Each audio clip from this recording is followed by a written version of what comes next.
చక్కని పాటలు పాడి దేవుణ్ణి గణపరిచారు. బిడ్డలందరూ కూడా గట్టిగా హల్లెలూయా చెప్దాం. ఆకలేస్తున్న వాళ్ళు గట్టిగా హల్లెలూయా చెప్పండి. మరి బైబిల్ గ్రంథంలో దేవుడు ఒక 2 మాటలు చెప్పాడండి, మంచి మాటలు. 91వ కీర్తనలో చెప్పాడు, ఆయన్ని నమ్ముకుంటే ఆయన రెక్కల చాటును మరుగుపరుస్తానన్నాడు. హల్లెలూయా. దేవుడు ఆయన రెక్కల చాటును మరుగుపరుస్తానని చెప్పాడండి. దేవుడికి కావలసినటువంటిది ఏంటో తెలుసా? నీ హృదయం. ఆయనకి ఏమీ కూడా అవసరం లేదు, నీ హృదయం కావాలి దేవుడికి. దేవుడు వాక్యం సెలవిస్తుంది, నీ హృదయమే ఆయన దేవాలయం. కనుక ఈరోజు మనిషి ఆ హృదయాన్ని పాడు చేసుకుంటూ ఉన్నాడు.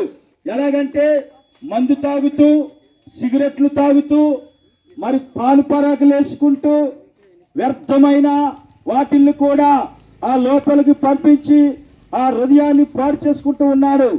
దేవుడు పరిశుద్ధుడు గనుక మీరు కూడా పరిశుద్ధులుగా ఉండండి అని యేసు ప్రభువారు చెప్పారండి.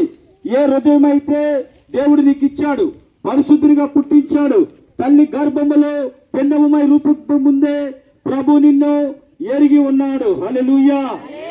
కనుక ప్రభు ఎరిగి ఉన్నాడని ఎరిగి ఈరోజు ఈ ప్రాంతానికి దేవుడి యొక్క ప్రేమ మమ్మల్ని బలవంతం చేస్తుంది.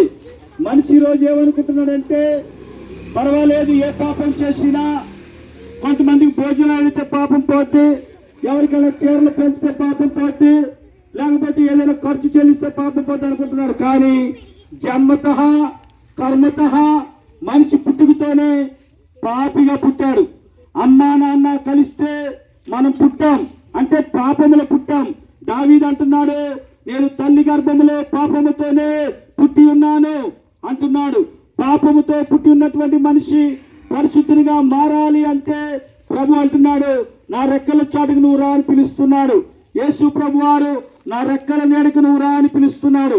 ఈరోజు ఇంత ఎండ కాస్తా ఉంది, మరి చాలా తీవ్రమైన ఎండ ఉన్నప్పటికీ కూడా మేమందరినీ కూడా వచ్చి ఈ సువార్తను ప్రకటిస్తూ ఉన్నాం.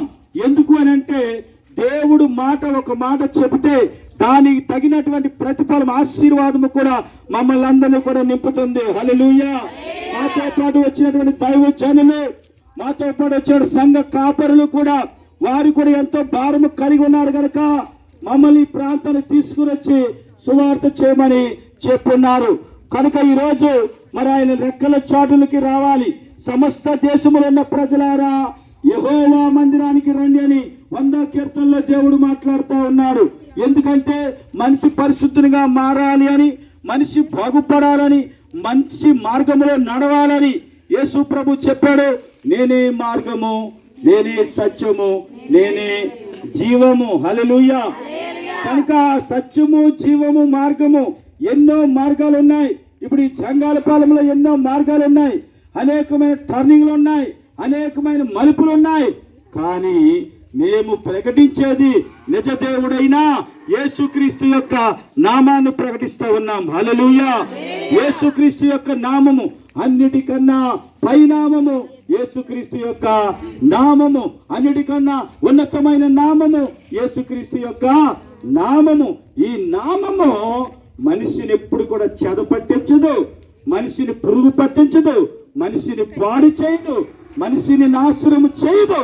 అనేటువంటిది ఏదైనా ఉందంటే అది నజరేయుడైన యేసుక్రీస్తు నామము. గట్టిగా చప్పట్లు కొట్టి దేవుని మహిమపరుస్తాం.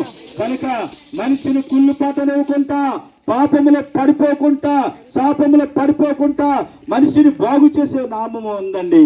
అదే యేసయ్య నామం. గుండె చెదిరిన వారిని బాగు చేసే నామము యేసయ్య నామం. కనుక ఈరోజు గుండె చెదిరిపోతున్నారు చాలా మంది, కానీ వారు యేసయ్యను అంగీకరించలేకపోతున్నారు. ఎందుకంటారో తెలుసా? ఏవండి, మా దగ్గర వాళ్ళు ఉన్నారండి, ఏవండి మా బంధువులు ఉన్నారండి, మేము యేసయ్య దగ్గరికి వస్తే వాళ్ళెవ్వరూ కూడా పన్సళ్ళకి మమ్మల్ని పిల్లరండి, పెళ్లిళ్ళకి మమ్మల్ని పిల్లరండి, ఆపుసారి పన్సలు పిల్లరండి, పుట్టినరోజు పన్సలు పిల్లరండి అని అంటారు. నేను అంటాను, నీ దగ్గర లేనప్పుడు వీళ్ళు ఎవరన్నా వచ్చారా? నీ టీ తాగడానికి, నీ కేజీ బియ్యం లేనప్పుడు వీళ్ళు ఎవరైనా ఇచ్చారా? యేసయ్య నమ్మితే మొట్టమొదటిగా వచ్చేది పీస్ ఆఫ్ మైండ్. అంటే ఏంటో తెలుసా? శాంతి, సమాధానం. హల్లెలూయా. అది లేక ఎంతో మంది హార్ట్ అటాక్లతో మరణిస్తూ ఉన్నారు. అది లేక ఎంతో మంది చనిపోతూ ఉన్నారు. అది లేక ఎంతో మంది నేటి దినాన్న కుటుంబాలకి దూరం అయిపోతూ ఉన్నారు. ఎన్నో యాక్సిడెంట్లు, బండి తోలుతుండే మనిషి మనశ్శాంతి లేదు. ఎందుకో తెలుసా? ఎన్నో సమస్యలతో మనిషి ఈరోజు బాధపడుతున్నాడు. ప్రియమైన సహోదరి సహోదరుడా, ఆ సమస్యలు పోవాలంటే యేసే నీడలోనికి రావాలి.